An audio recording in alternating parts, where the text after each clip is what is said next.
अस्सलाम वालेकुम व्यूअर्स, आप देख रहे हैं ज़ैब एफएम डिजिटल और मैं हूं आपका मेज़बान अतीक। जी हाँ, आज का प्रोग्राम थोड़ा-सा डिफरेंट है क्योंकि मैं टेक्नोलॉजी ओरिएंटेड शोज़ करता नहीं हूं, मगर आज मुझे करना पड़ रहा है क्योंकि मैं बहुत इंस्पायर हुआ कुछ लोगों के काम से और मैंने कहा कि कोशिश करनी चाहिए, उनसे भी कुछ सीखना चाहिए। तो आज का शो है मेक टॉक और इसमें इंशाल्लाह इन फ्यूचर आपको जो होस्ट करेंगे ऑब्वियसली मेगाट्रॉनिक्स से कोई होगा, जो आपके लिए इस वक्त सरप्राइज है। मगर आज पहली एपिसोड में मैं आपके साथ हूं और मेरे साथ दो बहुत ही वाइब्रेंट पर्सनैलिटीज हैं और अपने काम की वजह से, उनके काम की नोयत की वजह से मैं ये कहूँगा कि अल्हम्दुलिल्लाह अल्लाह ने उनको बहुत इज्जतों से नवाजा है। अभी अभी ये ग्रेजुएट हुए हैं और अल्हम्दुलिल्लाह कॉर्पोरेट में अपनी रिस्पॉन्सिबिलिटीज़ को सरअंजाम दे रहे हैं और इनका जो फाइनल ईयर प्रोजेक्ट है वो बहुत ही ज़बरदस्त किस्म का प्रोजेक्ट है जो मैं आपको खुद तो नहीं बताऊंगा, ऑब्वियसली मैं इनसे पूछूंगा। मगर उससे पहले मैं आपको बताता चलूं कि आज मेरे साथ स्टूडियोज में मौजूद हैं मिसबा खालिद और Mohammad Aliyan. Misba Khalid MT program just like management training program कर रही टीपीएल में और असिस्टेंट मैनेजर है आलियान स्टेंगरे में। अस्सलाम वालेकुम। वालेकुम अस्सलाम। कैसे हैं आप दोनों? अल्लाह शुक्र अल्हम्दुलिल्लाह। आप सुनाएं? मैं बहुत परेशान हूँ क्योंकि मैं अभी बहुत कुछ टेक्नोलॉजी वाइज सुनने जा रहा हूँ, तो मैं सोच रहा हूँ कि कहाँ से शुरू करूँ, कैसे शुरू करूँ, क्योंकि बहुत सारे ऐसे लोग जो टेक्नोलॉजी ओरिएंटेड शोज के अंदर इंटरेस्टेड होते हैं एंड देन अगेन उनको बहुत शौक होता है कि पाकिस्तान में किस कदर टेक्नोलॉजी डेवलप हो रही है, डिज़ाइन हो रही है और बहुत सारे डिफरेंट मॉड्यूल्स के ऊपर लोग काम कर रहे हैं, तो उनके लिए बहुत ही इंफॉर्मेटिव साइड ऑफ प्रोग्राम होगा। मैं सबसे पहले आप दोनों का थैंक यू करूंगा कि आप लोगों ने अपना टाइम दिया हमें एंड देन अगेन सबसे पहले ये रिक्वेस्ट करूंगा कि आप मुझे ये बताएं कि आप लोगों का एग्जैक्टली प्रोजेक्ट क्या था। अच्छा, तो प्रोजेक्ट का हमारा नाम था स्मार्ट सॉकेट। अब स्मार्ट सॉकेट से किसी को सुन के इतना तो आइडिया हो जाता है कि एक सॉकेट है और स्मार्ट से आ जाता है समझ के उसमें कुछ टेक्नोलॉजी लगाई गई है। तो मैं बिल्कुल एक इजी अल्फाज इस्तेमाल करूंगा कि ऑब्वियसली ऑडियंस हर तरीके की होती है। बिल्कुल। आपके घर का एक सॉकेट होता है नॉर्मल, आप चीज़ उसमें लगाते हो, बटन ऑन करा, आपके पास पावर आना स्टार्ट हो गई, चीज़ ऑन हो गई। अब मसला क्या है कि जो हमारी मोटिवेशन भी थी बेसिकली हमारे प्रोजेक्ट को लेके, वो ये कि इस वक्त जो इलेक्ट्रिसिटी बिल्स है ना पाकिस्तान के, बिल्कुल आप सिर्फ गरीब की बात ना करें, एलीट क्लास भी परेशान है। हर कोई, तब every class of this country is facing this issue of electricity bills. हमारा यूनिट इतना ऊपर जा चुका है, एक तो हमारे यूनिट के जो कैलकुलेशन के पैरामीटर्स हैं वो भी बड़े खतरनाक हैं। 700 यूनिट होंगे, उसके ऊपर जाएंगे तो यूनिट अलग पड़ेगा, 1000 के ऊपर अलग पड़ेगा। मतलब डिफरेंशिएट किया हुआ है एवरी क्लास को कि इतना यूनिट इस्तेमाल करने वाला ये देगा। अगर एक मैं एवरेज हाउस होल्ड की बात करूं तो 700 units is, I would say, average use किए जाते हैं इतने एक घर के अंदर, जिसमें एक फ्रिज हो, पंखे लाइटें जलते हो, टीवी जलता हो और एक छोटा मोटा एसी हो, 700 to 1000 units is an average. और इतने यूनिट्स पे आपको एक यूनिट जो पड़ता है सारे टैक्सेस वगैरह लगा के, वो अराउंड 45 to 40 रुपीस का पड़ जाता है आपको। जी, पढ़ा करता था, अब नहीं जी। ठीक है, ये मैं आपको बता रहा हूँ उस टाइम की बात जब मैं साल पहले हम लोग सोच रहे थे कि भाई अब स्मार्ट सॉकेट बनाते हैं। सही। तो हमने करा ये कि हमने मार्केट रिसर्च स्टार्ट करी सबसे पहले तो कि पाकिस्तानी मार्केट में इस वक्त इस चीज़ को लेके क्या मौजूद है, एनर्जी सेविंग सॉल्यूशंस क्या मौजूद है। जैसे अब आपने देखा होगा फैंस आ रहे हैं, डीसी वाले फैंस आ रहे हैं कि भाई बिजली कम जाएगी, ये हो जाएगा, लेकिन हर चीज़ एक खास प्रोडक्ट को लेके टारगेटेड थी। सही। हम चाहते थे कि एक ऐसी यूनिवर्सल प्रोडक्ट हो जो कि हर दूसरी अप्लायंस जो आपके घर में मौजूद होती है उसको उस पर चलाई जा सके और उस पर एनर्जी सेविंग की जा सके। उस साइड पर हमने देखा तो हमें ऐसे सॉकेट्स नजर आए, स्मार्ट सॉकेट्स, जो कि बेसिकली करते क्या है कि मोबाइल के थ्रू ऑन ऑफ कर लिया आपने ऑफिस में बैठे हुए हो, आपने घर की कोई चीज़ ऑन या ऑफ कर ली, मोबाइल पे क्लिक करा, चीज़ ऑन ऑफ हो गई। ऐसे सॉकेट से, कुछ सॉकेट से जो कि सिर्फ एनर्जी सेविंग करते थे। हमारी कोशिश ये थी कि एनर्जी सेविंग और ऑटोमेशन, किसी चीज़ को भी ऑटोमेट कर देना कि इंसान को मेहनत ना करनी पड़े, उसको मिला के एक चीज़ बनाई जाए जो कि आपकी एनर्जी सेविंग करे। तो फर्स्ट ऑफ ऑल हमने सोचा कि उसमें वही चीज़ें जो पहले से मौजूद थी उनको उस तरीके से यूटिलाइज करना कि आपकी एनर्जी सेविंग हो। सही। जिसमें हमने एक फीचर निकाला शेड्यूल ऑन एंड ऑफ का। मतलब आप अपने मोबाइल से टाइम सेट करोगे, एक नॉर्मल इंसान कोई भी इसको नहीं आइडिया टेक्नोलॉजी का, अपना मोबाइल खोले, ऐप खोली, उसने ऐप पे डाला कि यार इतने बजे ये चीज़ ऑन हो जाए, इतने बजे ऑफ हो जाए। सही। अब इसकी यूसेज एनर्जी सेविंग में कैसे आती है? फॉर एग्जाम्पल, आपके घर का फ्रिज है, उसको नहीं है नीड की वो 24 घंटे चलता रहे, बिल्कुल सही है। लोग कहते हैं कि चलो थर्मोस्टेट उसका होता है, वो जब कूलिंग एक खास टेम्परेचर मेंटेन रहता है वो खुद को ऑन ऑफ करता है, but that's not efficient enough. तो हमने करा ये कि एक आइडिया प्रपोज किया कि इफ़ आप ज़्यादा नहीं, मैं बहुत ज़्यादा नहीं बोल रहा, ऑल्दो अगर आप फ्रिज को 4-5 घंटे ही बंद रखें तो इट मेंटेन्स इट्स कूलिंग, मैं ज़्यादा नहीं बोल रहा, मैं कह रहा हूँ 2 घंटा। सही, आपने स्केड्यूल कर दिया अपने फ्रिज को रात में ऑफ होने के लिए, 3 बजे बंद हो, 5 बजे खुद खुल जाए, बिल्कुल। No human input. आप उसको सेट कर सकते हो कि डेली बेसिस पे फॉर द होल मंथ अब ये करूँ। अब एक फ्रिज जो कि अराउंड 1.5 या चले इजी करके बोलता हूँ 1 यूनिट, उसकी पूरी पीछे कैलकुलेशन है कि वो कैसे 1 यूनिट 1 घंटे में कंज्यूम करता है, मैं कैलकुलेशन हटाता हूँ, मैं आपको सिर्फ सिंपल बोलता हूँ 1 यूनिट वो कंज्यूम कर रहा है 1 घंटे के अंदर, मैंने उसको 2 घंटा ऑफ कर दिया, it total ups to 2 units per day that are being saved. और अगर आप उसको मल्टीप्लाई करें 30 days in a month, that are 60 units that are being saved. अगर मैं कहता हूँ उस टाइम के हिसाब से भी अगर 40 रुपीज का यूनिट था और आपने 60 units with in a month save करे हैं, it's 2400 rupees saved on your single bill. बिल्कुल। सिर्फ एक अप्लायंस को आपने एक टेक्नोलॉजी पे शिफ्ट किया, और ये थोड़ी सी ब्रॉडर एक्सपेक्ट थी। एक हमने और फीचर उसमें रखा था कि आप सिर्फ और सिर्फ ना महीने की लिमिट लगा दें, भाई इस सॉकेट से मेरे महीने में ना 100 यूनिट से ज़्यादा ऊपर जाए तो उसको मुझे बता दो कि भाई 100 यूनिट से ऊपर हो गए, तो आप कोशिश करें इस पर आप 100 यूनिट इस्तेमाल ना करें। सही। अब जब हमने लोगों को ये आइडिया पेश करना स्टार्ट हुआ, उनका सवाल है ऐसे थोड़ी, अब हमारा एसी चल रहा हुआ 100 यूनिट हो गया बंद हो जाएगा, 2 दिन रहेगा, महीने के 2 दिन हम एसी इस्तेमाल नहीं करेंगे। तो होता है कि हर चीज़ के अलग यूज़ होता है। आप ऐसे वाले फीचर को अपने एसी, अपने फ्रिज, अपनी नॉर्मल डेली यूज़ की चीज़ों पे नहीं लगाओगे, आप लगाओगे अपनी इंटरटेनमेंट की चीज़ों पे।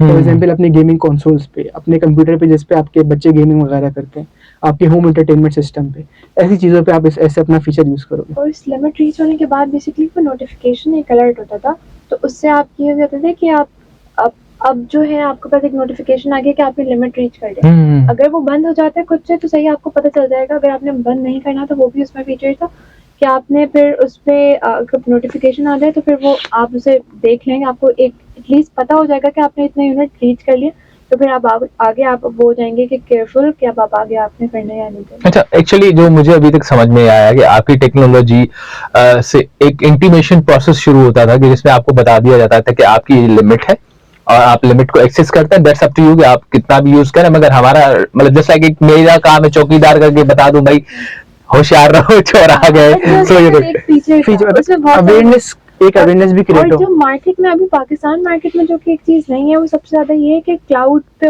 अभी तक कोई वर्क नहीं कर रहा है। वो जो भी सॉकेट्स वर्क कर रहे हैं जो मोबाइल से उसे कंट्रोल कर सकते हैं, वो बेसिकली सिर्फ यहाँ पर आप घर के एक सेम वाईफाई होना चाहिए, आप बहुत मतलब ब्लूटूथ पे इस तरह वर्क कर रहे हैं। लेकिन हमारा ये था कि अगर आप क्लाउड पे है तो आप दुनिया के कहीं पे भी बैठे हो आप उसे कंट्रोल कर सकते हैं। लाइक इस तरह से होता है कोई बाहर जाता है आउट ऑफ कंट्री या सिटी में जाता है तो वो उसको अपने घर में फ्रिज, जैसे कि अगर फ्रिज में कुछ रखा हुआ है उसे नहीं अपने फ्रिज को ऑन एंड ऑफ करना है तो वो उससे भी अपने मोबाइल के थ्रू इजीली कर सकता है। सही।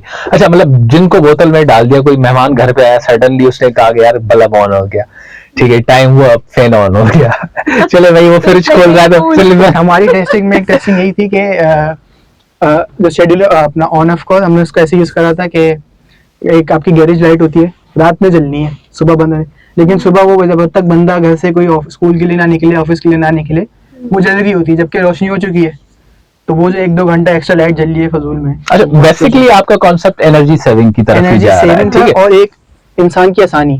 देखिए रात में 2 घंटा फिर इंसान खुद भी उठ के बटन बंद करके कर सकता है और करते हैं लोग। अच्छा, ऑब्वियसली आप लोगों ने रिसर्च की इसके ऊपर और रिसर्च में बहुत सी चीज़ें नज़र आती हैं। जब हम रिसर्च कर रहे होते तो हमें एक तो आपने जस्ट लाइक फैसिलिटेशन के ऊपर, जस्ट लाइक कोई भी चीज़ बनाने के ऊपर अपना काम किया, मगर सबसे बड़ा प्रॉब्लम हमारी सोसाइटी में है अवेयरनेस का। और मैं ये कहना चाह रहा हूँ कि आप कहीं ना कहीं ये फेस खुद कर रहे हैं कि वाकई लोगों को इस मामलात की अवेयरनेस बहुत ही कॉम्प्लिकेटेड काम है जो लोगों में शिफ्ट करना। जैसे लाइक आपने सॉकेट बना दिया, जैसे आपने इनिशियली कहा कि एक सॉकेट का नाम आया, भाई हर किसी के माइंड में आएगा भाई electric socket something like this.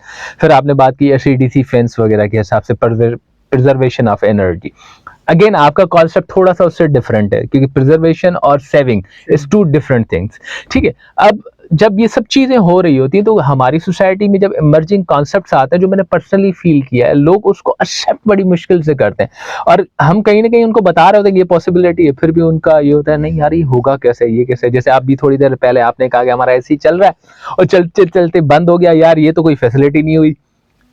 ठीक है, अब यहाँ पर मामला आ रहा है एजुकेशन का, तो आप क्या समझते हैं कि एजुकेशन वाइज लोगों को किस तरह समझाया जाए, क्या इसके लिए इकदामात लिए जाएं जिससे लोगों को आइडिया हो कि टेक्नोलॉजी का यूटिलाइजेशन, या मैं ऐसे कहूँ कि कुछ टीवीज या इस तरह की चीजें आजकल आ रही हैं तो लोग कहते हैं कि यार 3 साल के बाद तो उसका चिप जल जाता है या उसका कार्ड खत्म हो जाता है, टीवी खत्म। जैसे एलईडी बल्ब वगैरह के अंदर ल्यूमेंस होते हैं, तो हर चीज की मतलब जैसा एक लाइफ होती है, उस एस्टिमेटेड लाइफ के अंदर उसको चलना होता है। अब ये मैंने थोड़ा सा पर्सनली भी चीज़ों को जब देखा भाला तो समझ में आई कि नहीं यार ये चीज़ें टेक्नोलॉजी वाइज किसी भी चीज़ के ऊपर हम ओवर बर्डन या ओवर एफिशिएंसी डालेंगे तो उसका रिजल्ट बेकार हो जाएगा।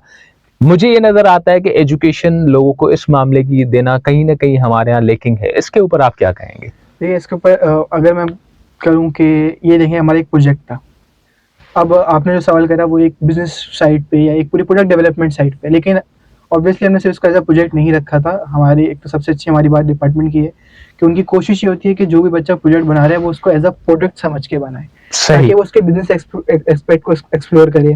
देखिए कि अगर इसको मैं कल को एक एज अ स्टार्टअप लेना चाहता हूँ, एज अ बिजनेस कन्वर्ट करना चाहता हूँ, तो उसके क्या एस्पेक्ट्स हैं जो कि मुझे कंसिडर करने पड़ेंगे। बिल्कुल। उस बेस पे हमने देखा कि अब जब हमारी बात आई कि चलिए अगर मैं ये प्रोडक्ट बना के मार्केट में लेके आता हूँ, इसको दुकान पे रखवाने से इसको कोई नहीं खरीदेगा, बताना पड़ेगा ना मुझे। तो हमारे जो मीडियम हमने सेलेक्ट करे थे कि लोगों को एजुकेट करने के लिए, वो सबसे पहला वही मीडियम जो अभी हम यूज कर रहे हैं, आपका इंटरनेट, आपका सोशल मीडिया। अब फॉर एग्जांपल आज हमने ये पॉडकास्ट करी, ये कल को आप लाइव जाएगी, नेट पे जाएगी, बिल्कुल आधी एजुकेशन यहाँ से हो गई लोगों की। एवरी पर्सन जो कि यूज करता है, जो कि इस पॉडकास्ट को देखेगा, उससे आइडिया हो गया कि यार ये क्या चीज है, इसका कैसे और क्या यूज है। इसी तरीके से देखें टेक्नोलॉजी बेस्ड चीजों को यूज करने से ना सबसे ज्यादा हमारी जो आवाम घबराती है वो बूढ़ी आवाम है, जो आपकी 40 के ऊपर के लोग, वो समझते हैं कि मतलब कि वो फेसबुक पे वीडियो देख लेंगे किसी के बारे में, उन्होंने डिफेम करने के कुछ बोल दिया, वो उसको एक्सेप्ट करके नहीं। तो आपकी यंगर जनरेशन है जिसको बहुत ज्यादा टेक्नोलॉजी बेस्ड सॉल्यूशन जो है ना अट्रैक्ट करते हैं। क्यों हमारे हर बच्चे को एप्पल चाहिए, एप्पल की टेक्नोलॉजी चाहिए, क्यों चाहिए? क्योंकि वो आपको माने ना माने प्रोज एंड कॉन्स हर चीज के होते हैं, लेजी बनाता है ठीक है, लेकिन आपको एक सॉल्यूशन प्रोवाइड कर रहा है। सही है। अब एजुकेशन एक और एस्पेक्ट से बहुत जरूरी है। हमारी जो डिवाइस थी ना वो एनर्जी सेविंग तो करेगी, पर उसके कुछ ऐसे फीचर्स हैं जिसको एनर्जी वेस्टेज में भी आप यूज कर सकते हो। फॉर एग्जाम्पल मैं आपको एग्जाम्पल देता हूँ। एक बंदा है जिसको फिक्र नहीं है बिल की, वो दे सकता है। वो क्या करेगा, वो जब ऑफिस से घर आ रहा होगा ना, गाड़ी में होगा, वहीं से बैठे अपना एसी ऑन कर देगा घर का। यार घर पहुंचने घर का एकदम टेम्परेचर बिल्कुल मजेदार हो रहा है, जैसे हमने करके रखा हुआ था आपके लिए। सही। तो वो देखिए यूज हर चीज का बैड एंड गुड है, तो उसके लिए एजुकेशन तो नीडेड होती है। तो हमारा आइडिया था कि अगर इन फ्यूचर में इसको कन्वर्ट करते हैं तो यूट्यूब एक ऐसा मीडियम है जो पर्सनली मैं बहुत बिलीव करता हूँ कि इसके यूज अच्छे भी हो सकते हैं, बुरे भी हो सकते हैं। मैं देखता हूँ कि लोग सिर्फ यूट्यूब को फनी वीडियो उसमें निकाल देते हैं, और बहुत ऐसे लोग भी हैं जो कि ऐसी ही आपका नॉलेजेबल पॉडकास्ट देखने DIY है, बहुत सी और भी चीजें हैं, और वो चीजें जो आपको पता लगती हैं। और हम सेमिनार्स यूनिवर्सिटी में कराने का सोचा था हमने, ताकि लोगों बाकी डिफरेंट यूनिवर्सिटीज में लोगों को पता लगे, जो मतलब जेंजी है उन लोगों को पता चलेगा, तो वो ज्यादा बेनिफिशियल होगा। सही। अच्छा, बहुत सी चीजें फील हो रही है मुझे, सिर्फ अब एक चीज और क्यूरियोसिटी पैदा कर रही है मेरे अंदर। मतलब अब मैं बहुत कम खवातीन को देखता हूँ जो इंजीनियर होती है, और स्पेशली ये मैकेनिकल, इलेक्ट्रिकल, ये बहुत सारी चीजें एक साथ हैं। आप जब इस चीज को कर रही थी, आपके माइंड में क्या था कि इससे क्या क्या बेनिफिट होती? क्योंकि देखा मर्दों का काम तो थोड़ा सा डिफरेंट होता है, खवातीन को फ्रिज ये वो, एंड में बिजली का बिल, फिर उससे मतलब बहुत ही चीजें साथ में इधर उधर करके शॉपिंग के लिए अमाउंट बनाना होता है। अगर उस शॉपिंग के अमाउंट में घर का कोई भी खर्चे की मामला आ गया ना, तो फिर मामला हो जाता है खराब। तो आप just like as a women, and मैं ये कहूंगा कि एक बहुत ही जबरदस्त फील्ड से इंजीनियरिंग का माइंड लेके, खवातीन वाला तो एक है आपके अंदर होगा इकोनॉमिक फैक्टर, मगर खवातीन के साथ हटा के एक इंजीनियर वाला जब माइंड आता है, तो आपने क्या क्या ऐसे फैसिलिटेशन लेने का सोचा इस प्रोजेक्ट से या फिर फील्ड से? इस प्रोजेक्ट से। देखिए मेरा शुरू से ही जो है वो इंजीनियरिंग बैकग्राउंड है, तो कभी भी ऐसी टेक्नोलॉजीज और ये जो प्रोडक्ट, ये मेरा ही बहुत ज़्यादा था कि इसको प्रोडक्ट हम लोग ज़रूर मार्केट में लेकर आएंगे, क्योंकि एक इतनी अच्छी चीज़ जो कि मतलब जो प्रॉब्लम फेस पूरी पाकिस्तानी आवाम कर रही है अभी, तो अगर हम उसको सॉल्व कर रहे हैं तो इससे ज़्यादा और अच्छी चीज़ क्या हो सकती है। सही। तो ये प्रोडक्ट का आइडिया, और भी बहुत सारे प्रोडक्ट हमने लाइक लिस्ट बनाई थी FIP के लिए, लेकिन हमने सबसे ज़्यादा जो जो होता है ना कि एक जो हॉट टॉपिक चल रहा होता है और ये सबसे बड़ा मसला है, इसको अगर हम सॉल्व करते तो एक आधी प्रॉब्लम सॉल्व हो जाएगी। तो ये एक ऐसा प्रॉब्लम थी जो कि हम सॉल्व कर सकते थे। अच्छा, एक चीज मैं आपके लिए और आसान कर देता हूँ। डे फर्स्ट से जब आपने इस प्रोजेक्ट के बारे में सोचा एज अ कलेक्टिव टीम, वहां से लेके फाइनल प्रोडक्ट तक की मुझे हिस्ट्री बताएं थोड़ा सा आप, कि क्या क्या एफर्ट्स लगाने पड़े, किस तरह आपने फीचर्स को एकोमोडेट किया। रिसर्च तो ऑब्वियसली कलेक्टिवली सब लोगों की होगी, तो किस तरह ये जर्नी आपकी रही डे फर्स्ट से, आप लोगों का आपस में किस तरह कोऑर्डिनेशन हुआ कि यार ये करते हैं, थोड़ा सा होना चाहिए। बहुत कॉम्प्लिकेटेड, ये अगर मैं आपको पूरी बहुत मुश्किल, बहुत कॉम्प्लिकेटेड। देखिए एक टाइम ऐसा भी आ गया था, हाँ। जब एक दूसरे को मारने के लिए आप तैयार थे। नहीं, मारने वाला ऐसा नहीं आया था, लेकिन जब सबमिशन होती है हमारे प्रोजेक्ट की, जब देखें सही है, सब आइडिया ठीक होता है, लेकिन आपको अपनी डिग्री भी निकालनी होती है, आपको मार्किंग की भी टेंशन होती है, आपको पास होने की टेंशन है।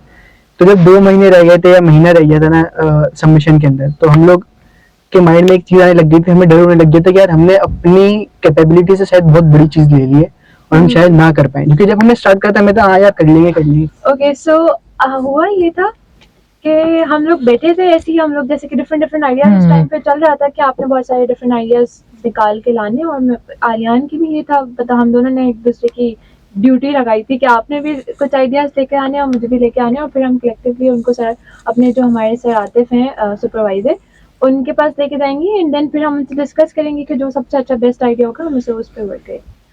तो यही बहुत सारे आइडियाज हम लोग निकाल रहे थे, और ये तो एक दिन जो है वो घर में ही बिजली का जो बिल था वो बहुत ज़्यादा आया, और लाइक होता है ना फैमिली में, बिल्कुल। सब परेशान हो जाते हैं कि इतना ज़्यादा बिल आ रहा है, और लाइक वो बढ़ता ही जा रहा होता है। तो फिर मैंने सोचा कोई ऐसा प्रोडक्ट या ऐसी कोई चीज़ बनाई जा सकती हो कि जिससे हम अपनी एफिशिएंट बना सकें, मतलब जो भी बिजली खर्च हो रही है उसको हम किस तरह से कम कर सकते हैं, और उसके बारे में।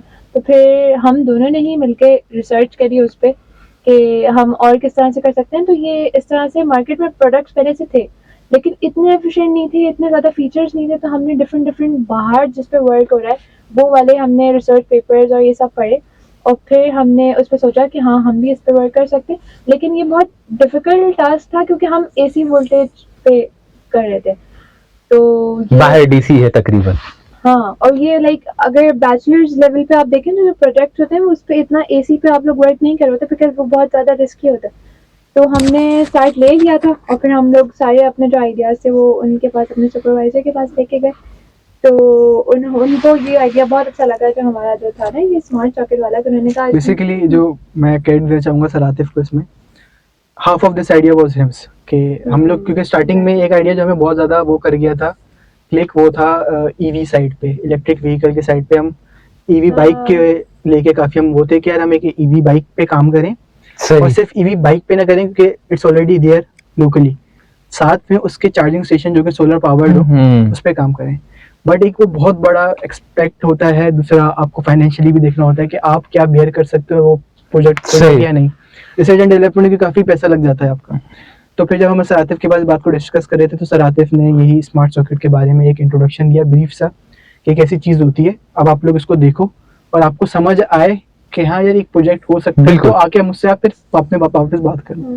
फिर हमने उसको सर्च करा पड़ा, और चूंकि जैसे उस मिसबा ने कहा कि उस वक्त बिजली के मसले चल रहे थे, तो हमें वो चीज़ बहुत ज़्यादा क्लिक करी। फिर हम उसकी डेप्थ में गए, फिर हमने आपसे सर आतिफ से डिस्कस करा, तो आतिफ ने बोला ठीक है, इसको गो अहेड दिया कि हाँ इसको स्टार्ट कर सकते हो तुम लोग, करो।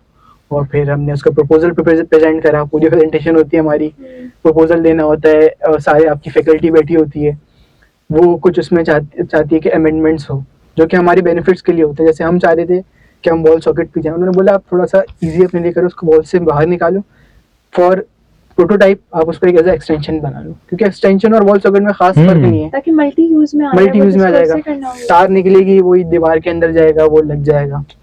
तो इस टाइप के उन्होंने बोला कि अपना आप करो। फिर हम लोग का मिड डिफेंस हुआ, हम लोग का चला।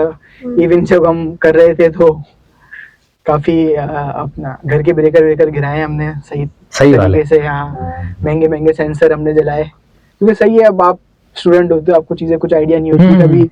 अब रात में बैठ के काम करते हैं हम लोग, तो नींद के अंदर कभी तार गलत लग गई, चलो भाई घर की लाइट चली गई है, ब्रेकर उठाओ जाके आपसे।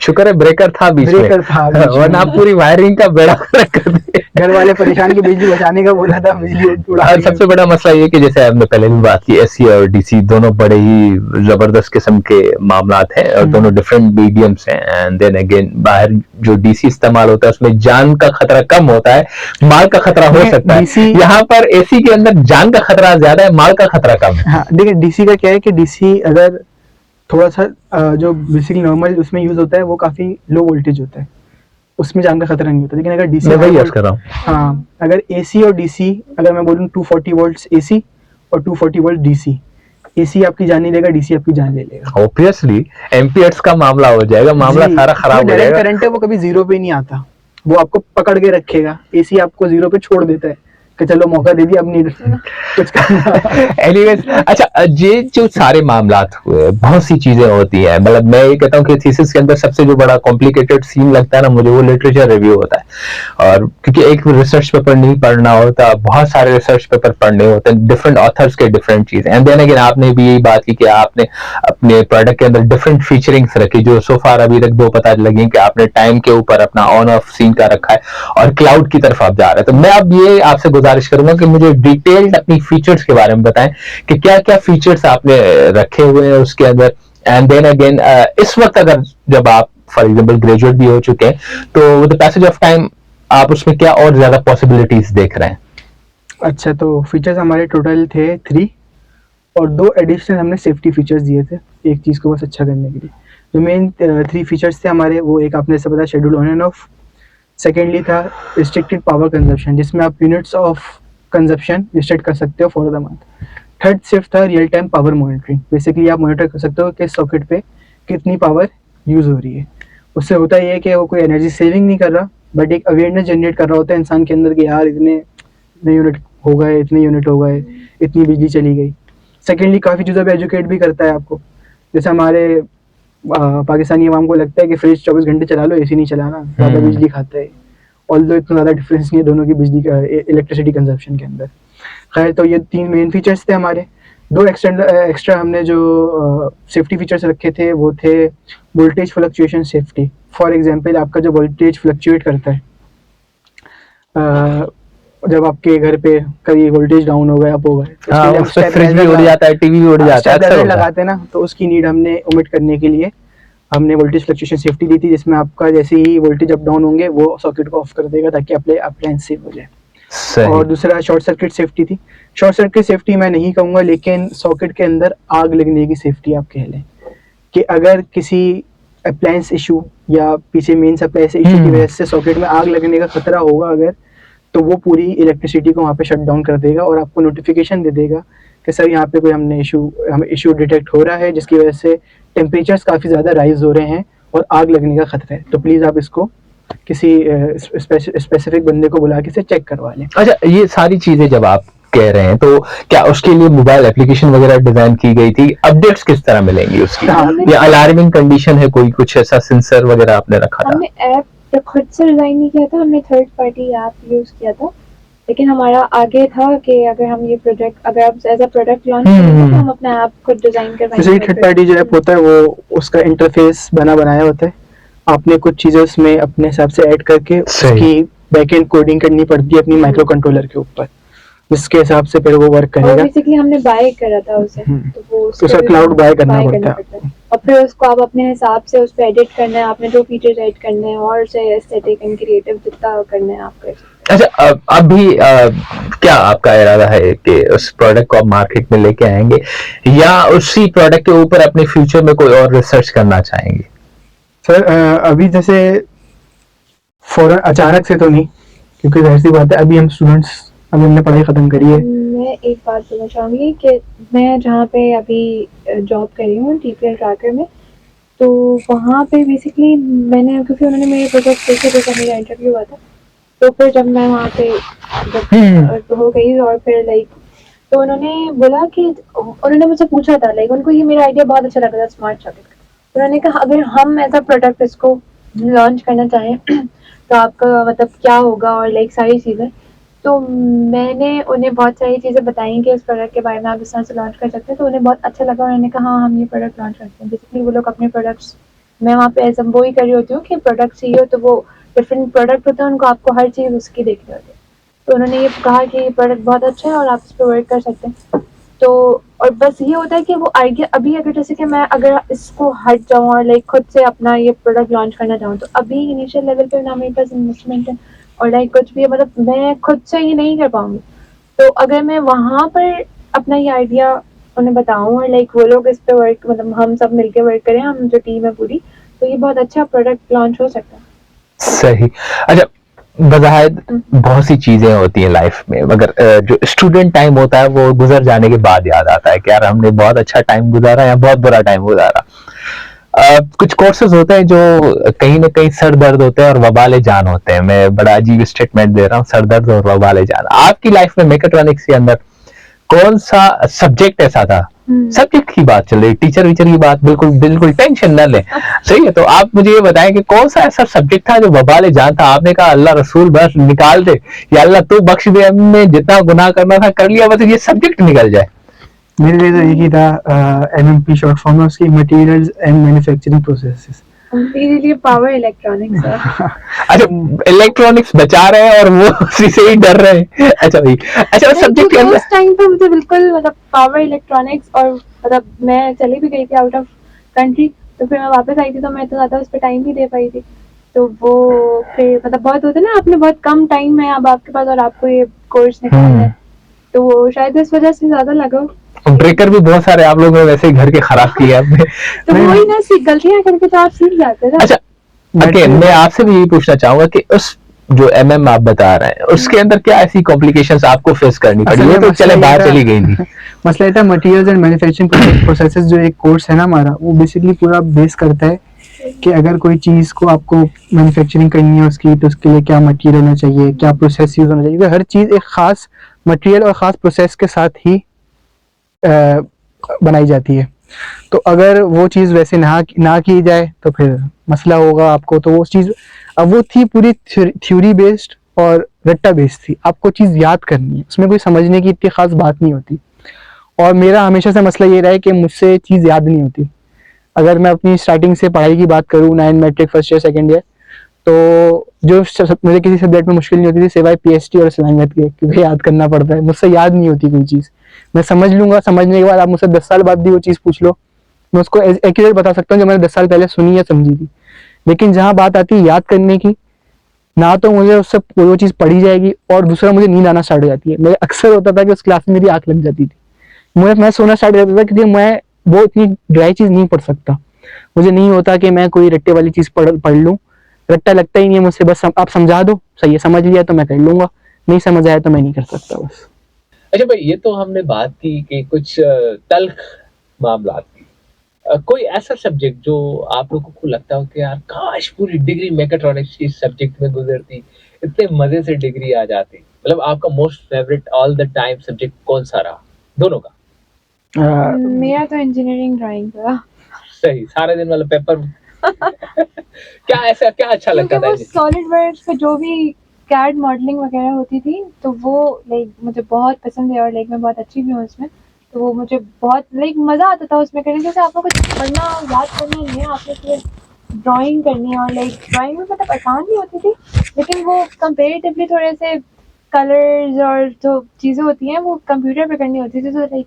अच्छा, आपने जैसे अभी स्टेटमेंट दी आप कुछ बेहतर थी उसमें, आपको कहाँ लगता है कि आपने क्या ड्राइंग में, स्पेशली उसी फील्ड की ड्राइंग में क्या अच्छा बना दिया, या कोई ऐसी चीज जो आपने खुद का it's like a surprising for me, मैंने इतनी बड़ी। वो जो हमारा वो था सॉकेट जो था स्मार्ट सॉकेट, उसका जो आउटर बॉक्स और सारे अंदर जितने भी सेंसर्स वगैरह लगे हुए थे, वो उस पर बस मतलब आपने बस प्लेस कर दिया तो वो स्टिक हो जाते थे, उस पर आपने कुछ चिपकाने नहीं था उसको। तो वो भी मैंने डिज़ाइन किया था। और इसके अलावा भी लाइक जितने मतलब अभी जहाँ पे मैं जॉब कर रही हूँ वहाँ पे भी सॉलिड वर्क का अगर कोई भी डिज़ाइन या कुछ भी आता है तो मैं वहाँ पे भी डिज़ाइन कर रही होती हूँ। तो इसके अलावा लाइक मुझे अपनी पढ़ाई और लाइक 4 इयर्स पूरे डिग्री के अलावा भी मैं फ्रीलांस करती थी तो उस पर भी अगर आपने बना लिया तो बना लेती थी तो उस पर तो क्योंकि एक चीज़ जिस हिसाब में मज़ा आता है तो वो फिर आपको लगता ही नहीं है कि ये कोई काम है या पढ़ाई है। सही, मतलब अब आपका मामला वो हो गया कि आप काम नहीं करती, आप सिर्फ अपना फन मस्ती वो मतलब आपका काम आपका मतलब इतनी हाँ, गिरफ्त है अल्हम्दुलिल्लाह। तो आलियन आपका क्या all the time favourite subject रहा? मेरे all the time favourite 2 subject रहे कि मुझे था कि अगर हर सेमेस्टर यही 2 रिपीट होते रहें हाँ, तो मैं बस मज़ा आ जाए। मैं ही गोल्ड मेडलिस्ट ले लूँ, मैं सब कर लूँगा, मैं कर लूँगा। तो 2 थे, एक रोबोटिक्स और एक एआई। हाँ, ये आर्टिफिशियल इंटेलिजेंस और रोबोटिक्स। रोबोटिक्स 7th सेमेस्टर में था, एआई इलेक्टिव था हमारा 8th सेमेस्टर में। तो वो 2 कोर्सेज़ थे कि जिसमें किया मतलब क्या-क्या उसमें और क्या पसंद सर आता है उसमें? रोबोटिक्स में जो हमें रोबोटिक्स पढ़ाई थी सर अज़ीम अनवर ने। रियली ग्रेट टीचर और बहुत अच्छे टीचर हैं। उन्होंने जिस तरीके से रोबोटिक्स पढ़ाई, मैं कहता हूँ कि शायद अगर वो ना पढ़ाते तो मेरा शायद वैसा इंटरेस्ट नहीं आता। उन्होंने हर चीज़ को ऐसे पढ़ाया और ऐसे समझाया कि मेरी क्लास की पढ़ी हुई चीज़ जो थी ना, वो मैं अगर फाइनल से पहले एक दफ़े सिर्फ नज़र मार लूँ ना तो मुझे पेपर की तैयारी की नीड नहीं होती थी। इतना उन्होंने परफेक्ट हमें हर चीज़ के रोबोटिक आर्म्स कैसे वर्क करते हैं, क्या उनके पैरामीटर्स हैं, कैसे आप उसको डिज़ाइन करते हो, क्या चीज़ें नीडेड होती हैं, क्या थ्योरीज़ नीडेड होती हैं, हर चीज़ को इन डेप्थ पढ़ाया और हमें बिल्कुल उसमें परफेक्ट किया। और अपना उनका एक चीज़ थी कि वो पेपर में भी जब सवाल देते थे तो वो सवाल स्लाइड्स या उनके पढ़ाए हुए नहीं, वो बुक से सवाल निकाल के देते थे जिसको आपने पहले ना देखा हो।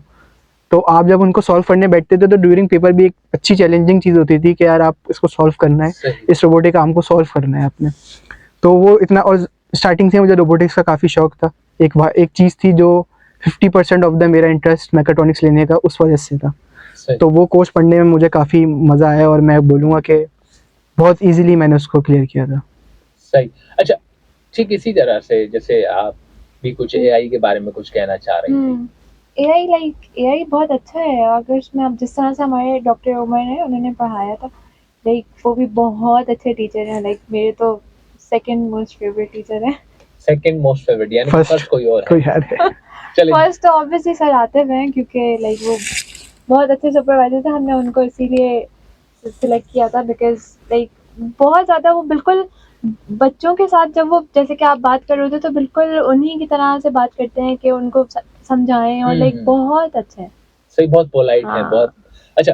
अब दूसरा सब्जेक्ट एआई जो था, दूसरा एआई था ना मेरा। हाँ, तो दूसरा जो पहला बता दो। पहला बता दिया मैंने, रोबोटिक्स था। उसमें क्या करते थे? करते क्या थे? वो पूछना चाहता हूँ। करते कहानी बहुत बेसिकली हम करते ये थे कि रोबोटिक्स के अंदर जो रोबोटिक आर्म्स होते हैं उनकी हम पढ़ाई करते थे कि कैसे रोबोटिक आर्म डिज़ाइन होते हैं। देखें, हमें पता है कि ये मेरा फ़ोन यहाँ रखा हुआ है, मैं ऐसे हाथ लेके जाऊँगा उठा लूँगा। रोबोटिक आर्म को कैसे बताओगे आपके भाई तुम यहाँ हो, उसको तो वो तो बिल्कुल एक ऐसा है ना, बच्चा है वो, कैलकुलेशन ये वो सारी सब चीज़ें आती थी कि अब उसमें हर चीज़ काउंट होती थी कि अगर आपका उसमें अगर ये वाला आर्म है तो वो कितना लंबा है, उसकी लेंथ भी मैटर करती थी, उसका एंगल भी मैटर करता था कि वो कितने एंगल पे मूव कर रहा है या नहीं कर रहा है, क्या क्या चीज़ें हैं। अच्छा, 2 तरीके के एप्लीकेशन होती हैं। एक एप्लीकेशन ये कि आप ये बता दो कि भाई इस मोटर को इतना हिला दो, इसको इतना हिला दो, तो आपको पता लग जाएगा कि अच्छा फिर उससे मुझे ये and effector position, and effector होता है जो बेसिकली आपका क्लॉ हो गया, उसकी ये पोजीशन आ रही है। दूसरी एप्लीकेशन होती है कि आपको पता है कि मेरा एंड इफेक्टर यहाँ जाना चाहिए, उस हिसाब से क्या आपके मोटर्स की मूवमेंट होनी चाहिए वो पता करना। तो ये सब चीज़ें थी और उस वक्त तो मैं सिर्फ शौक में पढ़ रहा था, मुझे नहीं पता था इसकी क्या एप्लीकेशन है। जब मैं जॉब पे गया, जब मैंने अब एक प्रोजेक्ट है हमारा जिस पे हम वर्क कर रहे हैं, मैं प्रोजेक्ट का नाम नहीं ले सकता, अलाउड नहीं है हमको, लेकिन ये है कि उस प्रोजेक्ट पे जब हम काम कर रहे हैं तो उसमें एक एप्लीकेशन है जिसमें बेसिक 2 डिग्री ऑफ फ्रीडम का रोबोटिक आर्म है जो यूज़ होगा। सही। तो तो उसमें वही सारी चीज़ें जो मैं उस कोर्स में पढ़ के गया, वही सारी नॉलेज, वही सारी कैलकुलेशन जो मैं वहाँ पढ़ के गया, वही यूज़ होनी है उसके ऊपर। तो बेसिकली जो हमने पढ़ा वो कोई ऐसा नहीं था कि हवा में बात पढ़ ली और बस वो पढ़ ली, वो इंडस्ट्री में गए पता लगा ये तो इस्तेमाल ही नहीं होता। वही चीज़ जो वहाँ यूज़ हो रही थी वो वहाँ पे यूज़ हो रही है, वही एप्लीकेबल है। सेकंड जो कोर्स था एआई का, मुझे स्टार्टिंग से बहुत शौक था और अभी भी है कि मैं अपनी further studies AI and robotics के मिक्सचर में कुछ करूँ या ऑटोमेशन कैसे एआई के थ्रू आप कर सकते हो उस पर पढूं। तो एआई के अंदर जो हमारे सर थे, सर उमर, मैं उनको बहुत ज़्यादा प्रेज़ करना चाहूँगा इस बात पे कि उन्होंने हमें जिस बुक से और जिस करिकुलम से पढ़ाया वो करिकुलम वो है जो कि इस वक्त number 1 university of world MIT में इस्तेमाल होता है। ये बात बहुत ज़्यादा सराहने की है कि इस वक्त पाकिस्तान में ज़ैबिस यूनिवर्सिटी के अंदर आपको वो चीज़ पढ़ाई जा रही है जो इस वक्त MIT में बैठा हुआ student, which is the top most university of the world, जहाँ पे सिर्फ एलिट माइंड, जो ऐसा माइंड जो नहीं बहुत रेयर हो, वो जाके पढ़ता है। वो वाला कोर्स उन्होंने वही बुक यूज़ करके हमें पढ़ाया। जो चीज़ हार्वर्ड और MIT जैसी यूनिवर्सिटीज़ में इस्तेमाल हो रही है, वो कोर्स उन्होंने हमें दिया, क्योंकि ऑब्वियसली मैकाट्रॉनिक्स में कोडिंग साइड इतनी ज़्यादा नहीं होती है, इतना ज़्यादा वास्ट एरिया नहीं है कोडिंग मैकाट्रॉनिक्स का। उसके बावजूद हमें ऐसे ट्रेन करना कि हम AI समझें और कंप्यूटर पे कोडिंग लैंग्वेज पाइथन को इस्तेमाल करते हुए अपना जो आपकी एल्गोरिथम्स होती हैं उनको ऑल्टर करें, ये बहुत अच्छी चीज़ थी जो उन्होंने इनिशिएटिव लेके हमें पढ़ाई। क्योंकि सर कोर्स पढ़ाने का मसला नहीं होता, कोर्स आपको ये पढ़ा दो कि बच्चे को नहीं पता कि इस वक्त दुनिया में क्या चल रहा है, वो तभी गुस्सा है ना, उसे नहीं मालूम क्या चल रहा है। आप उसे AI बोल के बिल्कुल बेसिक ही पढ़ा दोगे, खुशी खुशी पढ़ के निकल जाएगा। उन्होंने पूरा कोर्स डिवाइड करा, all the 7 domains of the AI were taught to us within 1 semester। Her domain को बताना कि ये डोमेन कब और कहाँ यूज़ होती है, इसका क्या पर्पस है, ये कैसे काम करती है, उस डोमेन रिलेटेड एक एल्गोरिथम जिसकी कोडिंग ऑलरेडी हुई हुई हो वो निकाल के हमें देना कि भाई ये ऑलरेडी ऐसा है, अब तुम्हारी एप्लीकेशन डिफरेंट है, तुम अपनी एप्लीकेशन के हिसाब से इसको ऑल्टर करो। सर देखिए कोडिंग में क्या है, कोडिंग काफ़ी ओपन सोर्स चीज़ है इस वक्त दुनिया के अंदर। कोई भी कोडर जो है या कोई भी ऐप डेवलपर हो गया, सॉफ्टवेयर डेवलपर हो गया, वो from the first line to the end line पूरा कोड खुद नहीं लिखता। ओपन सोर्स कुछ चीज़ें हैं, उनको आप ऑल्टर करते हो, ऑल्टरेशन के बाद आपकी एप्लीकेशन के हिसाब से वो चीज़ रेडी होती है। सही। तो उन्होंने हमें बेसिक एल्गोरिथम समझाए, उन्हें पढ़ाया, उनके कोड्स प्रोवाइड किए और बोला कि इसमें चेंजेस करो आप।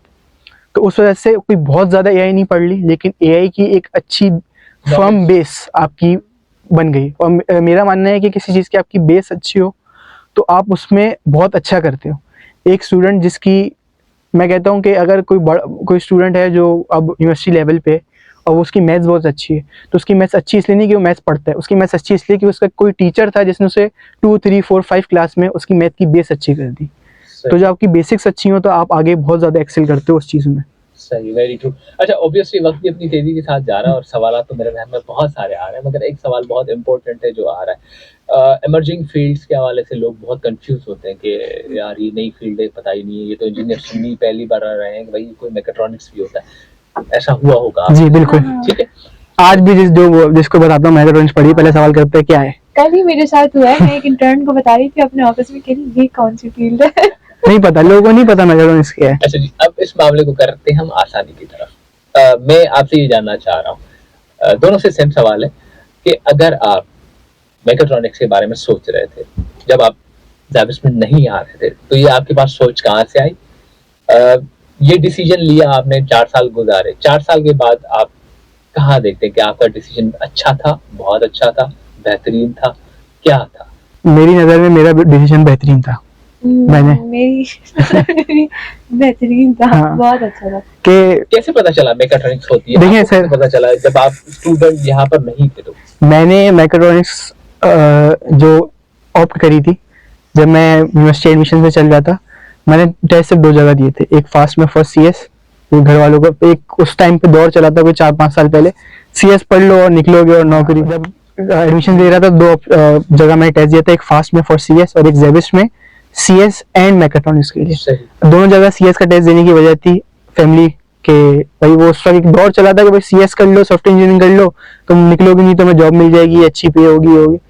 पर मेरा स्टार्टिंग से था कि मुझे मेरा मानना ये है कि अगर आप वो चीज़ पढ़ो जिसमें आपका इंटरेस्ट है ना, तो पैसा, जॉब, ये सब कुछ ऑटोमेटिकली आता है, आपको इसके लिए वर्क करने की नीड नहीं होती। अगर आप, क्योंकि आप जो चीज़ अपने शौक वाली चीज़ आप पढ़ते हो ना जब, तो आपकी उसमें मेहनत अलग होती है, आपकी उसमें लगन अलग होती है, और आपका उसमें जो आउटपुट आता है ना आपकी चीज़ों का, वो इतना डिफरेंट होता है कि वो खुद आपको आपके करियर में एक्सेल करवा देते हैं। तो इस वजह से मैंने फास्ट में CS दिया था, मैंने ज़ैबिस में CS और मैकेट्रॉनिक्स दोनों का टेस्ट दिया और तीनों जगह अल्हम्दुलिल्लाह एडमिशन आ गया। अब घर वाले कहते हैं फास्ट में CS, अब फास्ट एक ऐसा नाम बन चुका था उस टाइम पे CS का, कि कहते थे भाई CS from fast, CS from fast. मैंने उसको नहीं ऑप्ट किया, मैंने कहा मैं मैकेट्रॉनिक्स ही पढ़ूंगा, मुझे मैकेट्रॉनिक्स पढ़नी है। उसकी वजह ये, स्टार्टिंग से मैं शौक था कि भाई वो एक होते हैं ना जो बच्चे जिनसे माँ बाप परेशान होते हैं कि खिलौना दिलाया है अभी खेलने के बजाय उसको खोल के रख दिया है। तो मैं वो रिमोट कंट्रोल गाड़ी खरीद लेके आता था, 2 दिन चलाई, तीसरे दिन स्क्रू ड्राइवर से खोल के बैठ गए कि वापसी बंद करूंगा। वो वाली हरकतें थी हमारी स्टार्टिंग से। तो था कि यार एक ऐसी चीज पढ़नी है जिसमें आप from the start to sketch, mechatronics है क्या, आपको मैकेनिकल इलेक्ट्रिकल दोनों साइड, आपको इलेक्ट्रॉनिक्स दोनों साइड आपको पढ़ा दी गई, और आपको एक चीज को कोड करना भी सिखा दिया गया कि उसको दिमाग देना भी आपको आ जाए। ऐसा एक फील्ड जो कि आपको कोई भी machinery from the start to the end अकेले बनाने का कैपेबल करती है। You don't need any help, या हेल्प चाहिए भी तो उस लेवल की नहीं चाहिए। आप पूरा एक सफिशिएंट, एक इंसान खुद सफिशिएंट होता है कि वो हर चीज ऑप्ट कर ले। इस वक्त हमारी इंडस्ट्री इस बात को भी समझने में लेट कर रही है कि मैकेट्रॉनिक्स बेसिकली है क्या।